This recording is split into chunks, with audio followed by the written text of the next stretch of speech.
Hi Year 11. As I mentioned on Thursday, we are starting a new creative writing unit this week, and it's going to be flipped, meaning that that the teacher talk is going to be done for homework, as you're hopefully doing now, and when we get into class time, it's all going to be simply activities and practicing the skills that I talk about on these little clips.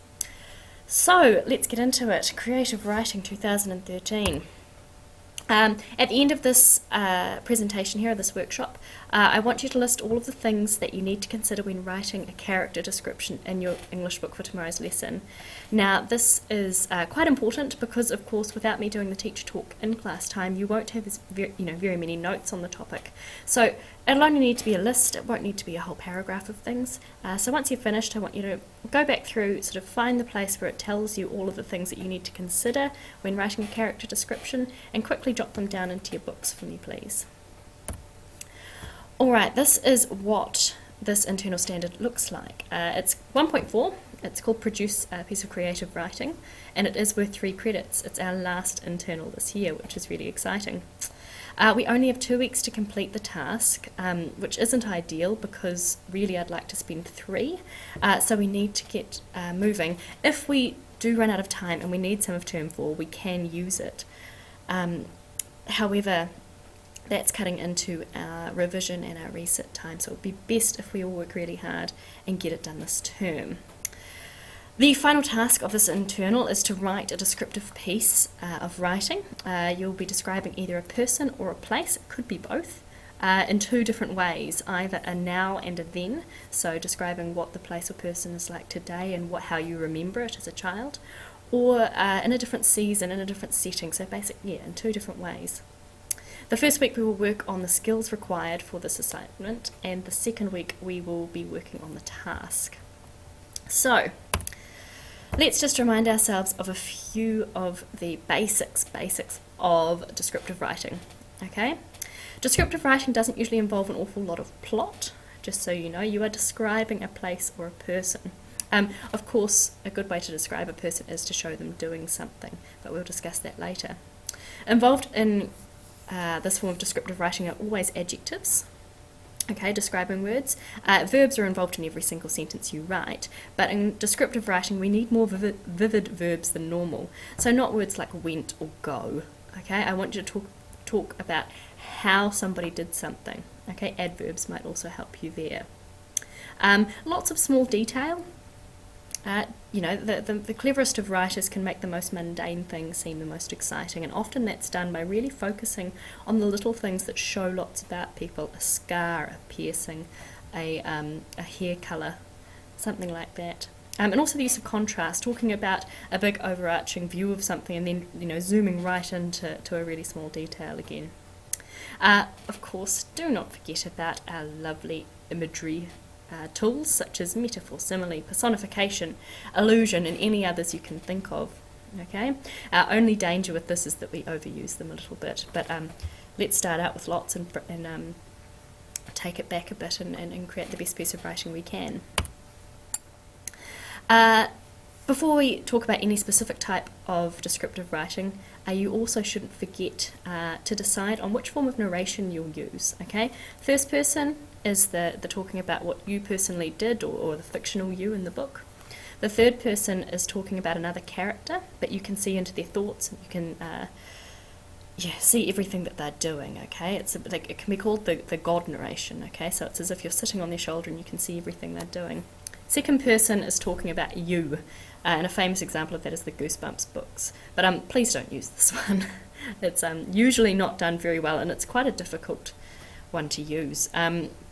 Each has its own advantages. The first person one, narration style, is much more personal. You get to see everything completely from one person's perspective, which often relates the character to the reader much more closely. However, your third person gives a much broader perspective of the character and the situation in general, so you need to consider that. Another thing that isn't on the slide here that you need to consider is tense. When is it set? Is it today? Is it yesterday? Is it tomorrow? Okay, think about how you will show that. Just a small note for class time activities is that we'll be looking at a lot of exemplars, and I will do my absolute best to try and give you a little bit of practice for your unfamiliar text during these exemplar examinations, essentially. Okay, so we'll be looking at exemplars, we'll be talking about why they're good pieces of creative writing, but I'll also be getting you to find techniques and discuss the effect of the techniques. So do take this seriously. Okay, this first lesson will be about character description. What we're going to focus on is describing a character by showing and not telling.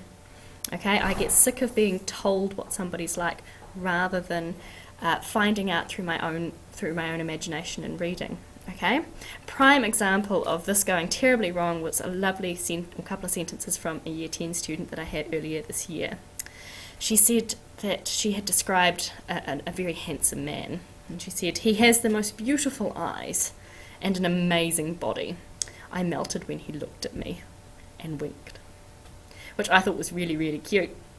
However, from that sentence, I have absolutely no idea what that person looks like. Okay, I understand that he's handsome to her, but what his hair colour is, what his eye colour is, what his physique is like, how old he is, all of that is a complete mystery to me. In fact, the only clue I have about this person is that maybe he's slightly arrogant with the whole little wink thing going on, which I don't think was quite the angle that she was going for. And it's terribly cliched. Okay? If she were to describe him really effectively, she would use adjectives, but she would also show him doing something, okay, other than winking, which might show that he is a very handsome character, perhaps a sporting activity, which might suggest he has quite a physique. How we need to avoid this? Well, first of all, before you begin writing, I know I go on about it, but you need to plan, okay? You need to decide who this character is before you start writing. Okay, quite often it helps if you can think of like a little backstory for them. Okay, so you consider what they wear and the reasons for why the character is wearing what they are. Okay, there's no point in putting them in cargo boots or combat style things if they've got no link to the army or any militant type of past, essentially.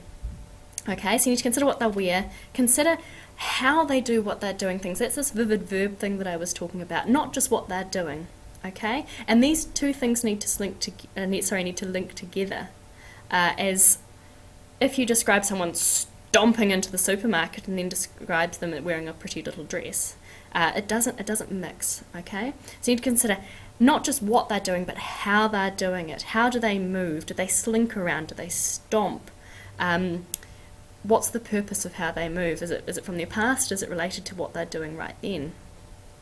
Consider how they relate to other characters. Dialogue, facial expression, body language, and internal thoughts are all things that you can describe separately. If someone hunches when someone comes towards you, it gives you a really strong image of what that character's personal relationship with the other character is, and therefore what they are like.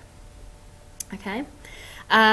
Finally, avoid using words like amazing and wonderful as descriptions on their own, okay? Because what you call amazing and wonderful gives me absolutely no idea what that is, because it's so subjective.